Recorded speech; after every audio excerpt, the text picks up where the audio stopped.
What's up, everyone? We're back with some more of the First Descendant. Now, we're going to be getting into patch 1.2.7's finalized changes, the nerfs, the buffs. It's a ton of things to get into, so we're going to go ahead and jump right into it so you guys can get this information. Now, first things first is that they decided that they were going to be improving some of the content, and this is what has improved as such. First thing is, obviously, the Void Erosion Purge has its own set improvements. The public operation will now be accessible from floors 26 and 27. Now, if you guys have been playing it, we can all agree that 26 was definitely a pain in the neck. I would even argue that it definitely felt like it was kind of like a weapon check to some degree, but it definitely was a super overtuned stage. I definitely think that now people will be able to get through some of these stages, and it's a little bit of a less emphasis on soloing, so I guess there's that, right? Now, on top of that, you also have they changed the number of range skills on the elite wardens from 8 to 3. So that's just going to make it to where there's basically less aggro coming towards you. This was something that they also had to adjust in the basically in the void intercept bosses, because the bosses had those aggro tracking abilities, and it was at like 6 at one point, and they had to drop that number down too. So I guess that kind of makes sense. Then they removed the chill status effect of normal and elite trackers, and that of course is going to be that frozen that you're probably experiencing when you get hit with certain things, and then once you get locked in that, it's basically GG. They changed the beam skills of normal and elite farseers, trackers, and abominations so that the beam no longer rotates left or right as the target moves, which just essentially means it's going to be much harder for them to target you as long as you're moving, right? Like that's just essentially what that is. Now they also changed the beam skill of the commander monster Gruncow to slow down when it starts tracking a unit. They also removed the guiding ability from the skills of normal and elite annihilators of living artillery. And then also they also increased the drop rate of all tiers of general rounds, special rounds, impact rounds, and high-powered rounds. They basically have doubled them to the previous rate, which means that you really shouldn't have any ammo issues. They also changed the reward distribution rules for the Void Erosion Purge so that clear rewards are rewarded upon completion of the mission, regardless of the penalty duration. And then they also changed it to where monster combinations and spawn patterns of the Void Erosion Purges stages is going to be changed from 21 to 30. So they basically have changed that. So we'll probably have to relearn some of that. They reduced the spawn proportion of the suicide bombers in stages 21, 24, 27. So instead of it being at a 5% rate, it is now at a 1.7% rate. They also changed the commander that appears in 29 from Demagor to Claudia. Okay, so that's basically that. Now, with the actual changes to the spawn chances for the specific types, they have the Legion of Darkness. The change group for the spawn rate of the living artillery is from 33% to 20%. The Legion of Immortality for the Farseers is going to be going from 33% to 20%. And then they reduced the number of trackers spawning. Farseers and trackers no longer spawn together. And then they also removed the Fortress Guards. For the Order of Truth, what they decided to do was to reduce the spawn rate of the Annihilators from 33% to 20%. Then they reduced the number of Wardens spawning. Annihilators and Wardens no longer spawn together. They also removed the Ascetics, removed the difficulty of solo mode in Void Erosion Purge, reduce the difficulty. And then on top of that, they also increased attribute attack of weapons in the Void Purge. Now, what that means as well, and I'm going to probably have a video talking about that at some point, is that you definitely want to make sure that you're focusing on elemental damage. Elemental damage is going to be huge because obviously now it has a buff. So I'll be talking about that in another video. Make sure you guys like and subscribe. Also, if you guys end up having any questions, make sure you guys come down to the twitch.tv/ZoxysCun. I'll be more than happy to answer any questions you guys might have. Now, also on top of that, they nerf commander monsters for 2 to 4 player modes in the Void Erosion Purge. So those are all of the changes as such. I will say that, am I like excited for there to be a nerf? Not necessarily. I do like challenging content, but I also think that with the solo, at least, it definitely did feel like it was not actually a doable thing with certain things. But a thing I think that we also have to keep in mind is they always have mentioned that they were going to be revisiting characters. So even though I'm not able to do it with certain units right now, they did mention that they were going to be going back to make those adjustments. I also don't think I want to see them nerfing everything all the time. I think that there's the balance, but there definitely needs to be a clear indicator on what in-game content is. And in-game content usually requires you to get good. If you came from games like Destiny and you ever did things like prestiging, those are always the things that required a ton of effort. And it would be for like little things like cosmetics. So I feel like as long as they don't lock behind that in-game content, something that is going to be a very important thing for a player's account, like for example, like things that like buff weapons or things like that, I think that that would be really fun for the community just to give us more engaging content, right? Now, on top of that, we have the Descendants, which Inez, the increase in number of hits according to the skill range of Inez now changes when the skill range module is equipped. I'm not sure if that was actually not working at any point, but that's what it's supposed to be for Inez. So basically, when you get closer to enemies, you're supposed to actually do more damage. You're supposed to just be more bounces that basically transpire between her being closer and jumping. But it basically says that it applied to the base skills Chain Lightning, Lightning Conductor, and the Snare Hunter. They applied it to the floating lightning of the skill module Time of the Hunting Hounds as well. Now, Keelan also has gotten some love here. Basically increased the number of targets according to the skill range of Keelan now changes when the skill range module is equipped.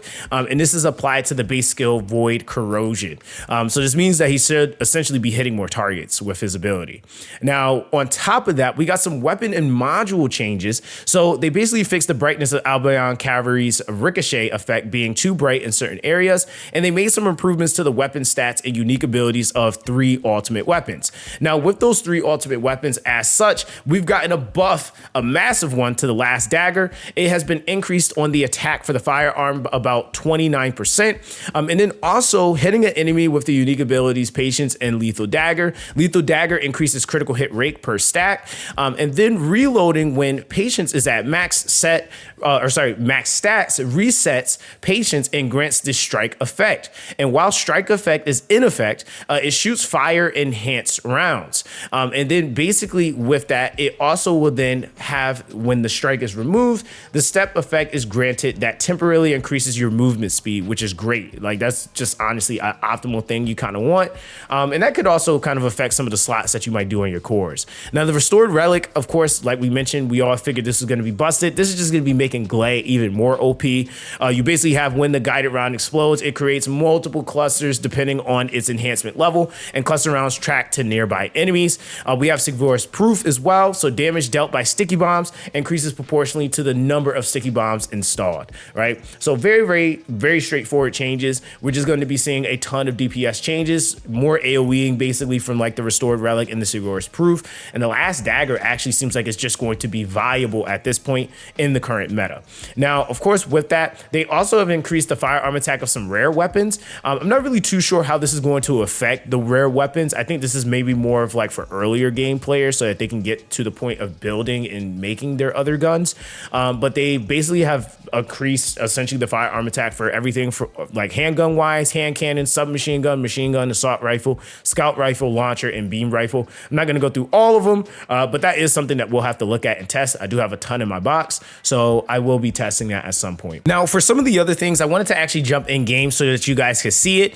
We have the event that is currently going on, the Operation Daily Report. So you're able to basically log into the game. As you can see, we're getting emotes. We're getting some of that void metal here. We got some more emotes. Again, precise ion accelerators. We got some of the big things that you want, the core particle disruptors, and so much more. Stabilizers, anything you can kind of think of, they're just basically handing it to us. Day 11, we even get a core binder. So you want to make sure that you guys are logging in for this, right? It's huge. Now, on top of that, we also have the Operation Kate's Experiment Assistant. So for basically doing things within the game, you're going to be able to get some extra resources here. And this is going to be pretty big, right? Because these are things that are going to allow you to be more effective at playing the game, maybe give you a little bit of a breather or having to farm certain things. Like, for example, the ultimate weapon selection boxes. This is going to be something a lot of people are going to be missing out on if they're not completing their dailies. I cannot emphasize how important this is, because the last rotation of this, some people missed it, and that was 2 guns that they just didn't get. So the fact that they're just giving out ultimate guns like this is going to help you with duping and getting your guns done faster. So make sure that you guys are logging in daily so that you can get this stuff done. Promise you, is going to be worthwhile. Okay. Now, some other things that I definitely want to take a look at, and this, of course, is for those of you guys that are going to be spending. I felt like I had to get into and actually go into the game so that we could actually take a look at these, because I definitely want to make sure that you guys are, like, you know, saving money, right? So they essentially have different packs that they are implementing or have implemented into the game. Let's actually see where they put them, though. It probably is under popular right now. So I know that we have, oh, here it is, right? So they have a Oasis party bundle. Now, currently with the party bundle, this is going to come with every single skin in the game. It has a 2300 caliber discount. I know that a lot of you guys go absolutely insane over getting the skins for all the characters in the game. Well, this is probably one of the best bundles I've seen them drop, period. But the other cool thing is too, is that they have other bundles. Like if you're not willing or wanting to spend at that price point, they do have some other ones that you can take advantage of at 2700, which is at a 700 caliber discount. Now, of course, if you are deciding on getting, say, the highest one, right? So this is just kind of talking about the most that you might end up spending. That's less than $100, right?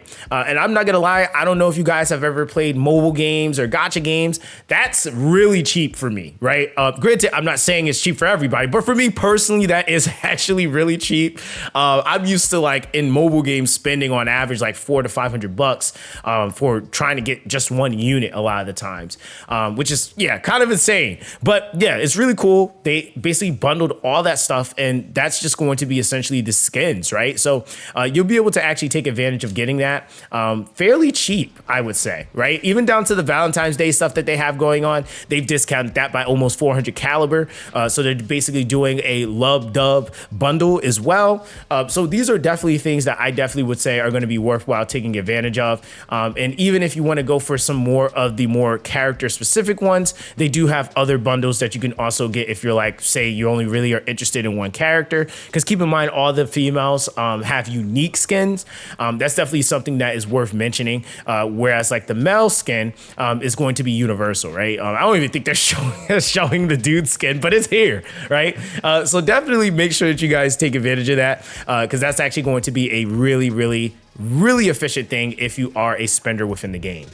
Now, just to quickly touch on some of the other events that we aren't seeing yet in the game, they have already announced the Operation the Burning Embers event that will be starting on the 26th of this month and will be lasting until the 12th of next month. Now, on top of that, again, guys, it's really important as well to make sure that you are logging in. I'm gonna keep saying it because there are going to be people that are going to complain, and I'm telling you guys, all you have to do is just log in daily. Make sure you go do your dailies, even if you don't sit in full and play all day. Try to get your dailies done, because that's going to be huge for you as far as getting some of these resources. Now, for the last thing here, we have the director's comment. So it says, "Greetings, Descendants. This is the director of the First Descendant, Min Sok Ju. As I mentioned on Discord in the dev live stream, this hotfix focuses on improving the gameplay experience of the Void Erosion Purge while addressing elements that may have caused discomfort. However, the issue of certain weapon metas being overly required at higher levels has not yet been fully resolved.